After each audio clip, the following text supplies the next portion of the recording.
Hello everyone, ফুলিমারি একাডেমিতে তোমাদের প্রত্যেককে স্বাগত। আজকে সরল সুদের 7 নম্বর ক্লাস, যেখানে প্রত্যেকটা কোশ্চেন প্রিভিয়াস ইয়ার্স এর কোশ্চেন নেওয়া হয়েছে। চলো শুরু করি তাহলে।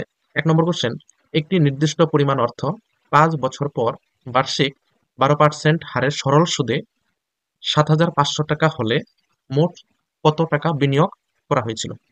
তাহলে প্রিন্সিপাল জানতে চেয়েছে। প্রিন্সিপালের ফর্মুলা কি জানি? I into 100 by R into টি।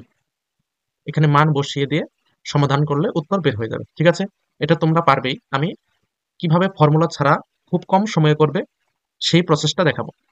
তাহলে মনে করো আসল টাকাটা আমরা 100 টাকা ধরে নিলাম। এবার 100 টাকার 12% বের করবো। তাহলে 100 টাকার 12% কত? 12 টাকা। এটা হলো 1 বছরের সুদ। বার্ষিক 12% বলেছে, অর্থাৎ 12% হলো, এটা হলো 1 বছরের সুদ। এটা কত বছরের সুদ? 1 বছরের সুদ। তাহলে 100 টাকায় 1 বছরের সুদ দেবে 12% হারে 12 টাকা। তাহলে 5 বছরে কত হবে? 5 ইন্টু 12 সমান সমান কত টাকা? 60 টাকা। কিন্তু প্রশ্নে বলা আছে সুদ দিয়েছে 7,500 টাকা। তাহলে আমার হিসাবে সুদ হলো 60 টাকা, প্রশ্নের হিসাবে 7,500 টাকা। তাহলে আমরা কি লিখতে পারি? 60 সমান সমান 7,500। তাহলে 1 টাকা সমান কত? 22 এবং মূলধন কত ধরেছিলাম? 100। তাহলে 100 টাকা সমান 100 দিয়ে গুণ করতে হবে। এটা কাটাকাটি করব, শূন্য শূন্য কাটা, 2 দিয়ে কাটলে 3 দুগুণে 6, 5 দুগুণে 10, 3 দিয়ে কাটলে 3 25 75, দুইটা শূন্য। তাহলে 2500 ইন্টু 5 সমান সমান 125, দুইটা শূন্য। তাহলে আসল কত হচ্ছে? 12,500 টাকা। সঠিক উত্তর হচ্ছে অপশন ডি, 12,500 টাকা। তাহলে এইভাবে যদি অঙ্ক প্র্যাকটিস করো, বা খুব কম সময়ের মধ্যে করতে হবে। ঠিক আছে, পরবর্তী কোশ্চেন 2 নম্বর, 6,300 টাকা বার্ষিক 13% সরল সুদে বিনিয়োগ করা হলে 4 বছর পর কত টাকা পাওয়া যাবে? তাহলে আমরা ফর্মুলা দিয়ে করব না। 6,300 টাকার 13% কত আমরা বের করব। 6,300 টাকা হলো 100%। এবার যদি এখান থেকে 10% বের করি, তাহলে মানে সবার শেষের থেকে এক ঘর দশমিক আগে আসবে, অর্থাৎ উত্তর হবে 630। এবং যদি 1% বের করি, তাহলে হবে 63 টাকা। 1% সমান সমান 63 টাকা হবে। 6,300 টাকার 1% কত টাকা? 63 টাকা। আমি যদি একটু কনসেপ্টটা ক্লিয়ার করি, একটু সময় নিয়ে বুঝবে সবাই। এটা হলো 100%, এটা কত পার্সেন্ট? 100%। এখন আমরা 10% বের করবো। 100% থেকে কত পার্সেন্ট বের করবো? 10%। এখানে দেখো 100 থেকে একটা শূন্য বাদ গেছে, অর্থাৎ এখানে যে মূল সংখ্যাটি আছে সেই সংখ্যার এক ঘর আগে দশমিক বসবে, বাদিকে আসবে দশমিক। একটা শূন্য বাদ গেছে সেজন্য। এবার দেখো সংখ্যাটিতে দশমিক আছে কিনা, যদি না থাকে ভাববে সবার শেষে আছে। তাহলে এক ঘর আগে আসলে কত হবে? 630.0। দশমিক শূন্য লেখার প্রয়োজন নেই, অর্থাৎ কত হচ্ছে? 630 টাকা। এবার যদি এই 100% থেকে আমরা 1% বের করি, তাহলে দেখো দুইটা শূন্য বাদ গেছে, অর্থাৎ 2 ঘর আগে দশমিক আসবে, 63 টাকা। তাহলে 1% সমান কত টাকা পাচ্ছে? 63 টাকা। 1% সমান 63 টাকা। তাহলে 13% সমান কত হবে? 63 ইন্টু 13। এটা হলো 1 বছরের সুদ। কত বছরের সুদ জানতে চেয়েছে? 4 বছর।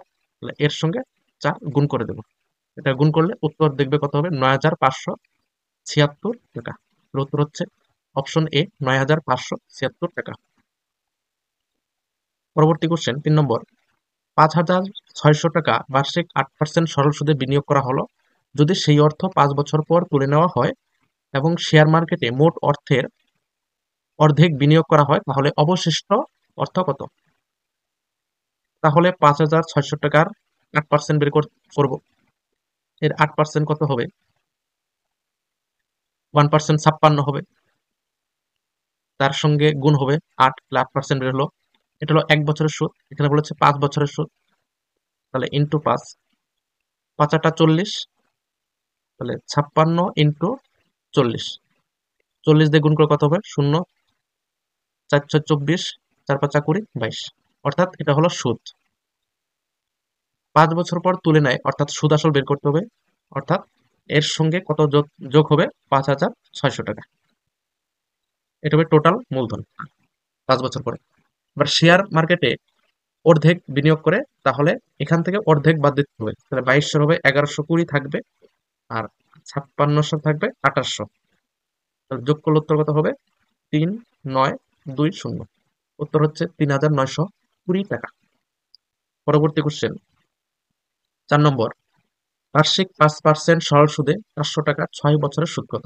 ক্লার্কশিপ 2019-এর আশা কোশ্চেন। তাহলে 500 টাকার প্রথমে 5% বের করব। 500 টাকার যদি 10% বলি কত হবে বলতো? 50 টাকা। তাহলে 5% এর অর্ধেক হবে 25 টাকা। এইভাবে হয়, অথবা 1% 5 টাকা, 5% 5 দিয়ে গুণ করতে হবে, 5 5 25 টাকা। এটা হলো 1 বছরের সুদ ইন্টু 6, 6 বছরের সুদ, 6 পরিশ্রম কত? 150 টাকা। দেখলে কত কম সময় হয়ে যাচ্ছে অঙ্কগুলো। পরবর্তী কোশ্চেন 5 নম্বর, কোন মূলধন 3 বছরের সুদে মূলে 560 টাকা, মানে সুদ আসল দেওয়া আছে 560 টাকা 3 বছরের, এবং 5 বছরের সুদে মূলে 600 টাকাটা হয়, অর্থাৎ 2 বছর পরে এই 560 টাকাটা 600 টাকা হয়। বার্ষিক সুদের হার কত? সুদের হার জানতে চেয়েছে। তাহলে 2 বছরে কত সুদ দিচ্ছে? 2 বছরের সুদ হচ্ছে কত টাকা? 600 থেকে 560 বাদ দিলে 40 টাকা। তাহলে 1 বছরের সুদ কত হচ্ছে? 20 টাকা। এবার 3 বছরের সুদটা আমরা বের করব। তাহলে 3 বছরের সুদ হবে 3 কুড়িয়ে 60 টাকা। তাহলে 3 বছরের সুদে মূল্য বলেছে 560 টাকা, আমি সুদ বের করলাম 60 টাকা, তে আসল কত হবে? 500 টাকা। এটা আসল বের হলো। এবার সুদের হার বের করব। ফর্মুলা দিয়ে করতে পারি কিন্তু আমরা। আর সমান সমান I into 100 by P into T. I মানে কত? সুদ। সুদ কত? 60 টাকা ইন্টু 100 বাই টি কত? আসল মানে মূলধন 500 ইন্টু টি কত? 3 বছর। 3 বছরের দিয়ে অঙ্ক করতেছি, 3 বছরের সুদ লিখেছি তাই 3 লিখতে হবে। কাটাকাটি করলে হবে 4, উত্তর হবে 4%। 2 শূন্য কাটা, 2 শূন্য কাটা, 5 12 60, 3 4 12, অর্থাৎ সঠিক উত্তর 4%। এটা যদি ফর্মুলা ছাড়া করো তাহলে কিভাবে দেখো, 500 টাকার আমরা প্রথমে 1% বের করব। 500 টাকার 1% কত? 5 টাকা। এটা 1 বছরের সুদ। তাহলে 3 বছরের সুদ বের করব। 3 5 15, 3 দিয়ে গুণ হবে 15 টাকা।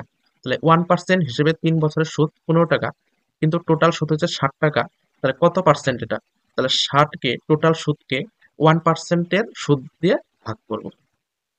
তাহলে দেখতে হবে কত পার্সেন্ট আছে। 4 15 60, অর্থাৎ কত হচ্ছে? 4%। ঠিক আছে? দেখো প্রতিটা অঙ্কই কিন্তু ফর্মুলা দিয়ে করা যায়, কিন্তু প্রত্যেকটা অঙ্ক অঙ্ক আমি ফর্মুলা ছাড়া করালাম। যেভাবে তোমাদের সুবিধা হয় সেইভাবে অঙ্ক করবে। আশা করি ফর্মুলা তো আমরা ছোটবেলায় শিখেছি 9 10-এ, এবার আমাদের হলো ফর্মুলা ছাড়া শেখার পালা। ঠিক আছে? তোমরা এইভাবে ক্লাসগুলো দেখো, পরপর আমি অধ্যায়ভিত্তিক ক্লাস দিয়ে যাচ্ছি। যদি ক্লাসগুলো ভালো লাগে এবং তোমরা এই ক্লাসগুলো দেখে বাড়িতে আরো প্র্যাকটিস করো, আশা করি অনেক উপকার হবে এই ক্লাসগুলো থেকে। ঠিক আছে, আজকের ভিডিও এই পর্যন্তই। দেখা হচ্ছে নতুন ভিডিওতে। সেই পর্যন্ত সবাই ভালো থেকো, সুস্থ থেকো এবং বাড়িতে মন দিয়ে পড়াশোনা করো। Thank you.